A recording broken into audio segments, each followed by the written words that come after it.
Practice set 14.2, which is the part of our chapter number 14, compound interest. Okay, there are some word problems which are based on the formula compound interest. The first problem is, on the construction work of a flyover bridge, there were 320 workers initially. The number of workers were increased by 25% every year. Find the number of workers after 2 years. पहा विद्यार्थ्यांनो, या ठिकाणी हे जे उदाहरण आहे हे उदाहरण आपण आधी व्यवस्थित समजून घेणार आहोत. एक कन्स्ट्रक्शन वर्क फ्लायओव्हर ब्रिजचं चालू आहे आणि त्यासाठी सुरुवातीपासून 320 वर्कर्स जे आहेत ते काम करत आहेत. आता ह्या वर्कर्सची संख्या जी आहे ती दरवर्षी 25% या दराने इन्क्रीज होते, वाढते. तर तुम्हाला 2 वर्षानंतर वर्कर्सची संख्या किती असेल हे या ठिकाणी विचारलेलं आहे. मग आता ही अशा प्रकारचे उदाहरण सोडवत असताना सुरुवातीला आपण गिव्हन थिंग्स ज्या आहेत त्या लिहून घेणार आहोत. मग आता गिव्हन थिंग्स काय काय आहेत तर तुम्हाला नंबर ऑफ वर्कर्स दिलेले आहेत. P = 320 workers. त्यानंतर रेट दिलेला आहे, इन्क्रीज रेट तो किती आहे 25% पर इयर. आणि किती वर्षानंतरची वर्कर्सची संख्या विचारलेली आहे तर आफ्टर 2 इयर्स. ठीक आहे. मग आता आपण PRN यांच्या व्हॅल्यूज ज्या आहेत त्या लिहून घेतलेल्या आहेत. आता पुढे सोल्युशन. तर या ठिकाणी तुम्हाला 2 वर्षानंतर वर्कर्सची संख्या किती असेल ते फाइंड आउट करायचे.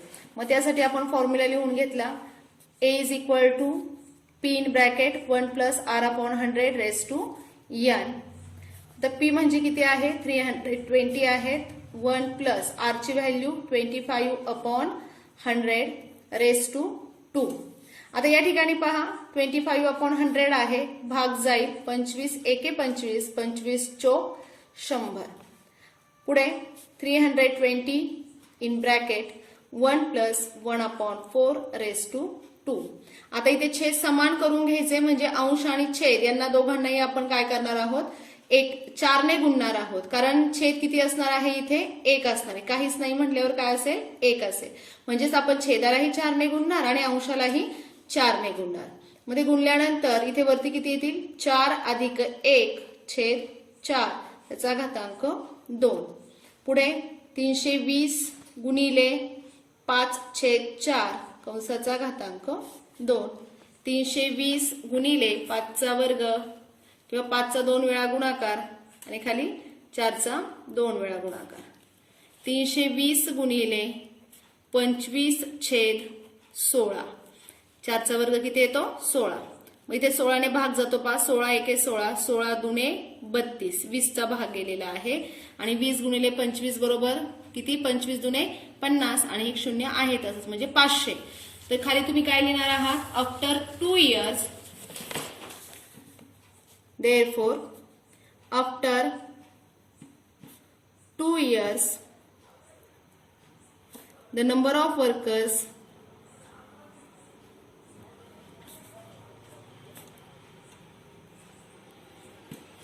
will be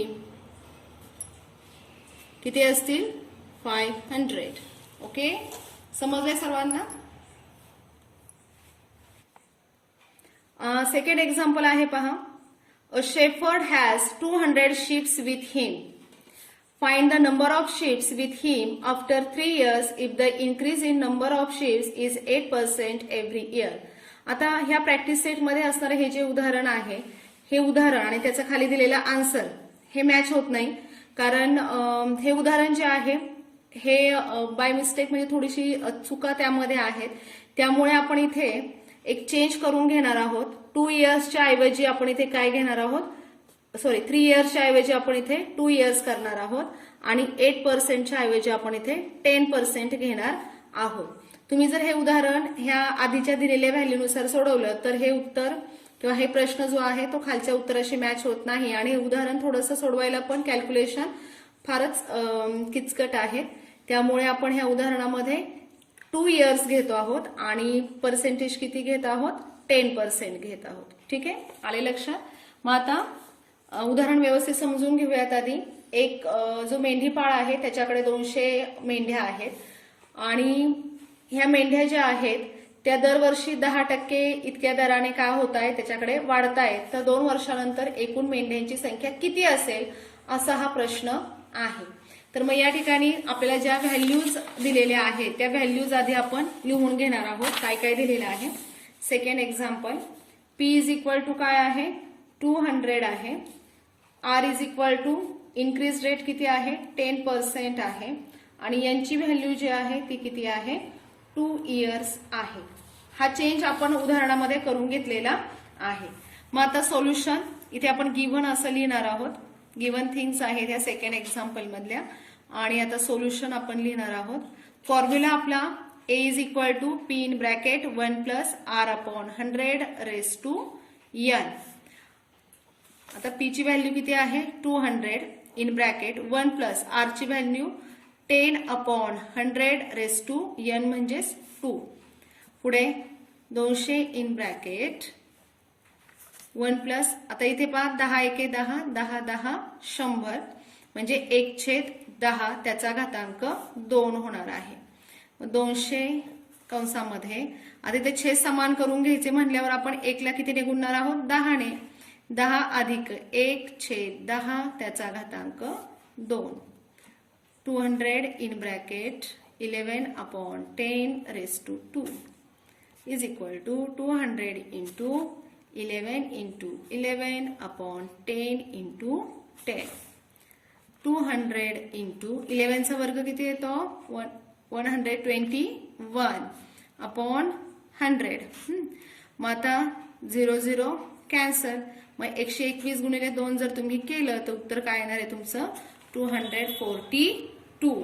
मग आपण शेवटी काय घेणार आहोत after 2 years the number of ships will be, therefore after 2 years the number of ships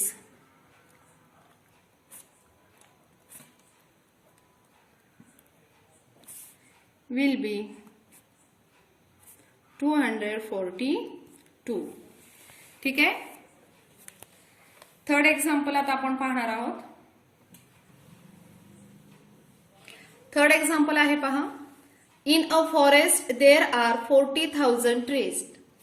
Find the expected number of trees after 3 years if the objective is to increase the number at the rate of 5% per year. म्हणजे एका जंगलामध्ये एकूण 40,000 झाडे आहेत आणि find the expected number of trees after 3 years. 3 वर्षानंतर तुम्हाला झाडांची संख्या विचारलेली आहे. कारण दरवर्षी झाडांची संख्या जी आहे ती 5% या दराने काय होते वाढते. म्हणजे एकूण 40,000 झाडं आता जंगलामध्ये आहेत. दरवर्षी 5% या दराने 3 वर्षानंतर झाडांची संख्या किती होईल त्या जंगलामध्ये हे तुम्हाला या ठिकाणी विचारलेलं आहे. मग आता आपल्याला गिव्हन थिंग्स काय काय आहेत ते आधी आपण लिहून घेऊयात. पहा तिसरं एक्झाम्पल आहे. गिव्हन थिंग्स आपण लिहून घेत आहोत. P इज इक्वल टू किती आहेत सुरुवातीला झाडं 40,000 आहेत किंवा 40,000. R ची व्हॅल्यू किती आहे 5% पर इयर आहे आणि यांची जी व्हॅल्यू आहे किती वर्षानंतर विचारले तुम्हाला आफ्टर 3 years म्हणजे 3 years आहे. सोल्युशन फाइंड आउट करूयात.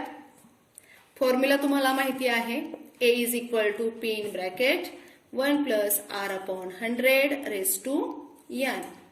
P ची व्हॅल्यू टाकून घेऊयात 40,000 इन ब्रॅकेट 1 प्लस R म्हणजेच 5 अपॉन 100 रेस टू N म्हणजेच 3. 40,000 इंटू आता या ठिकाणी पहा 5 एके 5 5 दुने 10 20चा भाग जातो आणि मग तुम्हाला जर छेद समान करून जर घेतला आपण 20 अधिक 1/20 त्याचा घातांक 3 येणार आहे. मग इथे 40,000 किंवा 40,000 into 21 into 21 into 21 upon 20 into 20 into 20. आता इथे 20 अधिक 1 बरोबर काय येणार आहे 21 येणार आहे.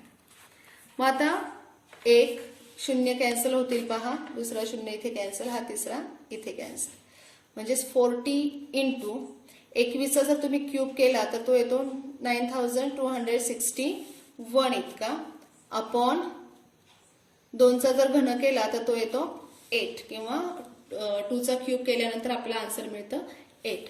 मग इथे पहा 8 एके 8, 8 पंचे 40, 5चा भाग जातो. मग 5 इंटू या ठिकाणी जर तुम्ही कॅल्क्युलेशन केलं तर पहा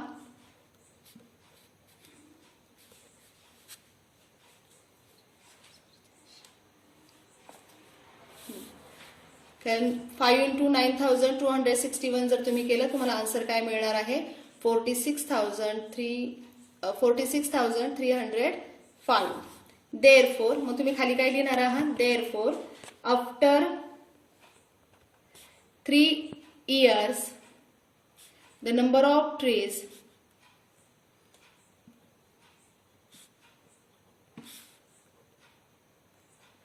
will be 46,305. ठीक आहे, आले लक्षात सर्वांच्या? Okay. The next fourth example is the cost price of a machine is 2,50,000. If the rate of depreciation is 10% per year, find the depreciation in price of the machine after 2 years. पण आता हे उदाहरण व्यवस्थित आधी समजून घ्या. या ठिकाणी cost price of a machine दिलेली आहे 2,50,000. म्हणजे एका मशीनची किंमत दिली आहे तुम्हाला, किती आहे ती 2,50,000 इतकी आहे. आणि रेट ऑफ डिप्रिसिएशन याचा अर्थ असा होतो की त्या वस्तूची किंमत जी आहे ती कमी कमी होत जाते, घसरण होते किंवा ती कमी होते. 10% पर इयर म्हणजे दरवर्षी 10% या दराने त्या वस्तूची किंमत जी आहे ती कमी होते. आपण पाहतो वाहनांची किंमत वगैरे जी आहे ती विकत घेताना जेवढी असते तेवढी आपण 2 वर्षानंतर किंवा 3 वर्षानंतर जर ती विक्रीस काढली तर आपल्याला तेवढी रक्कम मिळत नाही, त्यापेक्षा कमी रक्कम मिळते. तसंच या ठिकाणी ह्या मशीनची किंमत जी आहे ती 2,50,000 आहे. आणि रेट ऑफ डिप्रिसिएशन जो आहे म्हणजेच रक्कम कमी होण्याचा जो रेट आहे तो 10% पर इयर आहे. म्हणजे दरवर्षी 10% या दराने त्या वस्तूची किंमत कमी होते. तर find the depreciation in price of the machine after 2 years. मग 2 वर्षानंतर ही किंमत किती रुपयाने कमी झाली असेल असा प्रश्न तुम्हाला या ठिकाणी विचारलेला आहे. तर मग आता आपण इथे ज्या गिव्हन टर्म्स आहेत त्या आधी लिहून घेणार आहोत. गिव्हन टर्म्स काय काय आहेत पहा. चौथं एक्झाम्पल आहे प्रॅक्टिस सेट 14.2 मध्ये असणारं. गिव्हन टर्म्स पहा. P इज इक्वल टू किती आहे तर त्या मशीनची किंमत 2,50,000. R इज इक्वल टू किती आहे 10% पर इयर आहे. आणि N इज इक्वल टू काय आहे तर 2 आहे. 2 years म्हणजे 2 वर्षानंतर त्या वस्तूची किंमत किती कमी झाली असेल मशीनची हे तुम्हाला या ठिकाणी विचारलेलं आहे. आता इथे तुम्हाला एक गोष्ट लक्षात ठेवायची आहे ती म्हणजे आधी आपण जो फॉर्म्युला लिहित होतो की नाही A is equal to P in bracket आपण 1 + R/100⁻n हा फॉर्म्युला लिहित होतो, कारण रेट त्यावेळेस कसा होता इन्क्रीज्ड होता, हो की नाही. इथे मात्र काय होतोय रेट डिप्रिसिएशन आहे, रेट ऑफ डिप्रिसिएशन आहे म्हणजेच रेट कमी होतोय. म्हणून आपण या ठिकाणी रेट जो आहे तो निगेटिव्ह घेतो. रेट निगेटिव्ह आहे म्हणजेच मधलं जे प्लस साईन आहे ते जाऊन या ठिकाणी कोणतं साईन तयार होतं तर मायनस साईन तयार होतं. 1 - R/100⁻n हा चेंज जो आहे तुम्ही सगळ्यांनी लक्षात ठेवायचा आहे. रेट ऑफ डिप्रिसिएशन असेल म्हणजेच वस्तूची किंमत कमी होत असेल तर त्यावेळेस आपण प्लस ऐवजी या ठिकाणी कोणतं चिन्ह घेतो मायनस साईन घेतो. आले लक्षात सर्वांच्या? ठीक आहे. मग आता पुढे 2,50,000 या ठिकाणी लिहून घेतलेले आहेत. 1 - R आहे 10 आहे 10/100⁻n म्हणजेच 2 आहे. आता इथे 10 × 10 10 10 100 2,50,000 इन ब्रॅकेट. आता इथे पुन्हा छेद समान करून घेणार आपण 10 - 1/10⁻². 2,50,000 इंटू 9/10⁻². आता पुढे 2,50,000 इंटू 9चा स्क्वेअर जर तुम्ही केला तर 81 आणि 10चा स्क्वेअर 100. हे झिरोला हे 2 झिरो कॅन्सल झाले. तुम्हाला इथे गुणाकार कोणत्या दोन संख्यांचा करायचा आहे, तर 2500 गुणिले 81 हा गुणाकार करायचा आहे. 81 गुणिले 25 करा आणि आलेल्या उत्तरापुढे 2 शून्य लिहून टाका. आपण 81 गुणिले 25 करूयात. 25 एके 25, हातचे आले 2, 25 8 200 आणि 2 202 म्हणजेच किती 2025 आणि वरती हे 2 शून्य आपण देऊन टाकले म्हणजे 2,02,500 किंवा 2,02,500 हे आपल्या या ठिकाणी उत्तर आलेलं. म्हणजे त्या वस्तूची किंमत 2 वर्षानंतर ची जी किंमत आहे ती आपल्याला मिळालेली आहे. आफ्टर 2 years the cost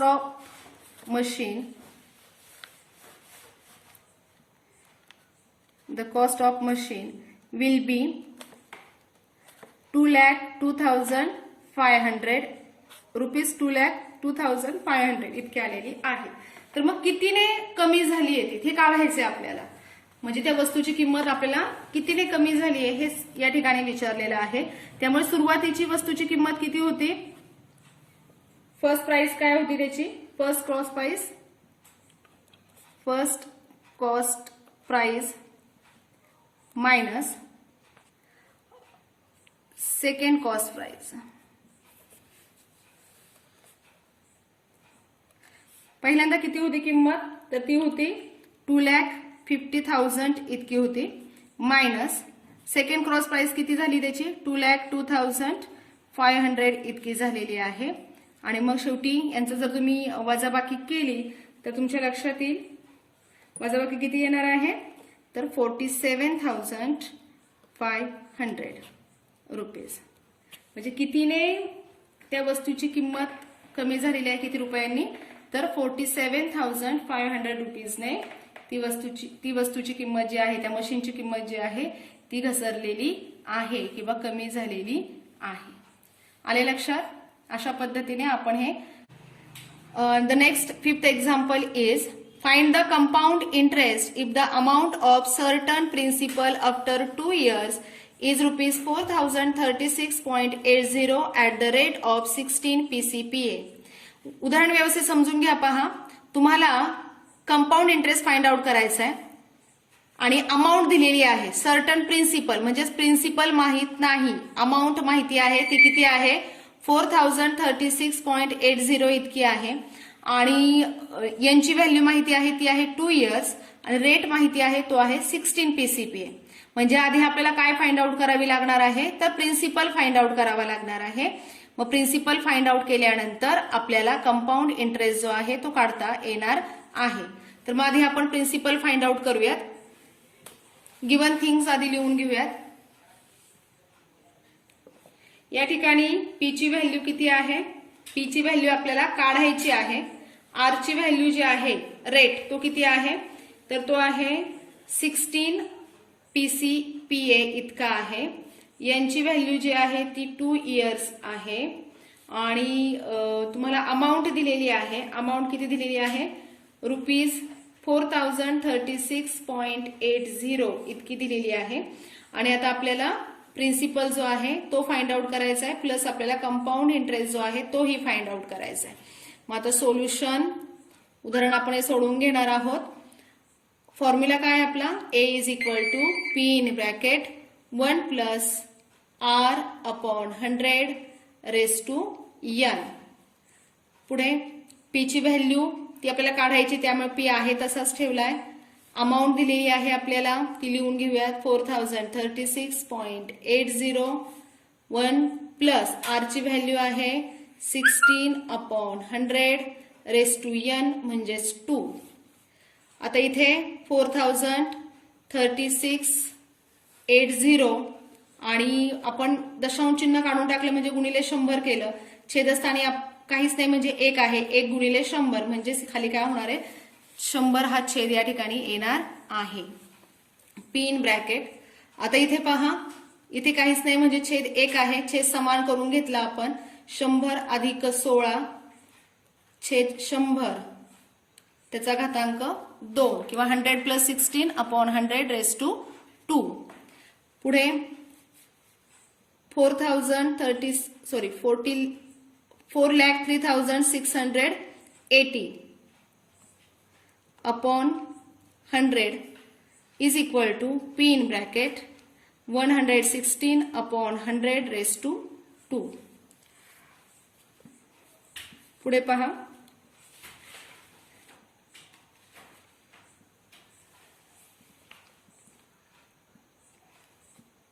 हे आहे तसेच लिहून घेतले आपण.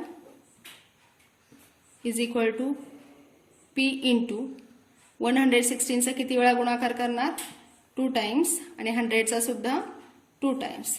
आता ह्या सगळ्या टर्म्स आपल्याला एकीकडे आणायच्यात आणि P जो आहे तो एका बाजूला ठेवायचा आहे. P आपण इकडे ठेवला. आता इथे काय होणार आहे? 4,03,680 अपॉन 100 इंटू, आता 100 जे डिनॉमिनेटरला आहे ते इकडे येऊन काय होणार आहे? न्यूमरेटरला येणार आहेत आणि हे न्यूमरेटरच्या ज्या संख्या आहेत त्या कुठे येणार आहेत? डिनॉमिनेटरला येणार आहेत. मग आता पुढे 100ला हे 100 काय झाले? कॅन्सल झाले. 4,03,680 into 100 upon 116 into 116 is equal to P. तर आता आपण या ठिकाणी हा जो गुणाकार आहे तो करणार आहोत. पहा, इथे कितीने भाग जातोय? 4 ने आधी आपण भाग देऊयात. 4 दुने 8, खाली राहिले 3, 4 9 36. आता ह्या संख्येला सुद्धा 4 ने भाग जाईल. 4 1 4, 0, पुन्हा शून्याचा भाग जाईल. पुढे 4 9 36, 4 दुने 8 आणि 0 आहे तसाच. पुढे आपल्याला इथे खाली लिहून घेऊयात.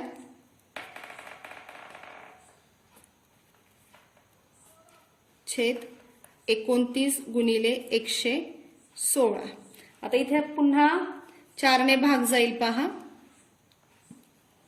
4 ने 116ला भागलं की 29 येतील. ह्या संख्येलाही 4 ने भाग जाईल. 4 दुने 8, 10 8 गेले 2, 4 पंचे 20, 4 दुने 8, 9 8 गेले 1, 4 त्रिक 12, 0, 25,230 बरोबर P. मग आपण इथे काय लिहिणार आहोत? 25,230 गुणिले 100 छेद 29 गुणिले 29 बरोबर P. आता इथे 29चा भाग जातो. पहा, 29चा जर तुम्ही भाग दिला ह्या वरच्या संख्येला तर 870चा भाग जातो आणि पुन्हा ह्या 29ने तुम्ही 870ला भागू शकता. 29 त्रिक 87 आणि 0 म्हणजे 30 गुणिले 100 तुम्हाला या ठिकाणी मिळालेलं आहे. 30 गुणिले 100 बरोबर P. म्हणजे P बरोबर किती आलेले आहेत? 3000. P ची व्हॅल्यू किती आलेली आहे? 3000. म्हणजे प्रिन्सिपल तुम्हाला किती मिळालेला आहे? प्रिन्सिपल इज इक्वल टू ₹3000 इतका मिळालेला आहे. तुम्हाला फाइंड आउट करायचं आहे कंपाऊंड इंटरेस्ट. मग कंपाऊंड इंटरेस्ट आपण कसा फाइंड आउट करतो? अमाऊंट मायनस प्रिन्सिपल करतो. आपला अमाऊंट किती आहे? अमाऊंट आहे 4036.80 मायनस प्रिन्सिपल आहे 3000. मग आपल्याला कंपाऊंड येण्याची वजाबाकी केल्यानंतर तुम्हाला काय मिळणार आहे? 1036.80. आले लक्षात? 1036.80 इतका कंपाऊंड इंटरेस्ट जो आहे तो आपल्याला या ठिकाणी मिळणार आहे. अशा पद्धतीने आपण हे 5वं उदाहरण जे आहे ते या ठिकाणी सोडवलेलं आहे. समजलंय सर्वांना? आता खाली जी 5 उदाहरणं राहिलेली आहे ती तुम्ही स्वतः वहीमध्ये सोडवणार आहात. जर काही तुम्हाला अडचण असेल तर नक्की विचारू शकता. थँक्यू.